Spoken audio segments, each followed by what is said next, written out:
Well, Ben, it's been a while. It feels like it's been forever since the season finale, but you are the Pro Late Model champion. Has it sunk in yet? How's it feel?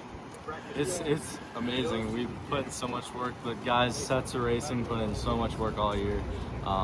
They just brought me great cars to all the tracks we went to. We struggled a little bit on long run speed, but we kind of worked through it. We were a lot better at this race. We just tried some stuff with tire pressure, and it really helped.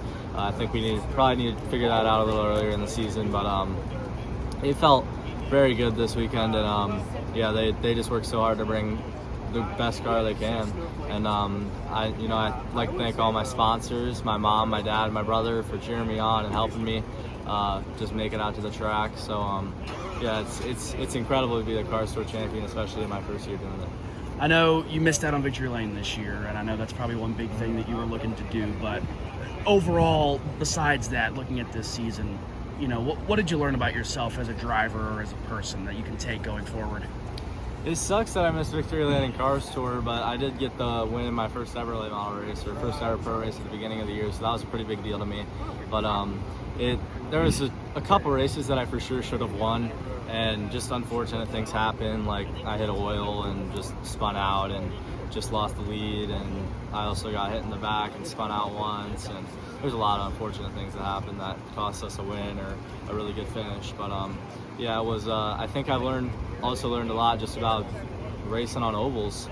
I didn't have much experience before this year. I did mostly road course stuff, so it's a big deal to just get experience, learn racecraft, and make all the laps I can. You mentioned, first of all, experience, but also the road courses. I mean, obviously, this was not the only racing you did. You ran a couple truck races and on some of the road courses this year. How much confidence does not only winning the championship, but being able to get those reps in a truck, give you? How much confidence does that give you going forward? It gives me a lot more confidence because this was really the only thing I had left to conquer. It was just I didn't have much late model experience or even oval experience for this year, so having that experience under my belt and being a little more confident in that side of things really helps. Now, where do you see yourself going from here? Do you stick around for another pro late model season? Do you try late model stocks? Do you maybe even try part-time truck or ARCA schedule? Is there anything on the horizon for that? We're still trying to figure it out. It's just a lot of funding problems. If we had as much funding as we ever wanted, I'd be running as many truck races as I could, but we don't, and it's really tough to figure that out, so we're working on it. But we're going to try and do as many truck races as I can with the amount of funding that I have, and also sneak in some late model or pro late model races and or late model stock races as well, and some Trans Am races in there, and then some other stuff as well, just keep me in the seat. And then obviously the Cars Tour season is over, but the 2025 late model season, if you want to call it that, is not.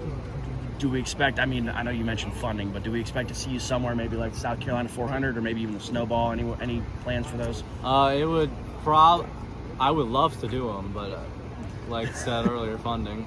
But that would be really fun to do. If anyone has a car that's available and is funded, I would love to do it, but that's really hard to find. So yeah, it would be amazing, but we don't have it on the schedule right now for any late model races this year coming up. But I have TA2 at COTA this year, so that'll be the last race of the year for me. Awesome. Ben, enjoy this. You've earned it. Congratulations on a great season. I appreciate your time. Thank you. Hi, everybody. Tom Bowles from Fronstretch. Good journalism isn't free. It takes time, resources, and dedication. We at Fronstretch are proud of all the motorsport stories that we do and want to be able to keep offering them to everyone without going to a subscription model. That's where we need help from those who have not only the passion for motorsports, but also the means to potentially help out an independent journalism outlet.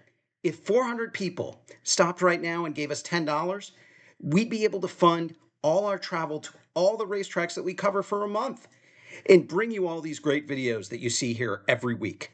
So if you love us, our reporters, our content, please consider a donation at frontstretch.com/donate. We're thankful for everyone's support, and we take seriously the privilege of bringing quality, unbiased motorsports coverage to all of you sitting there at home.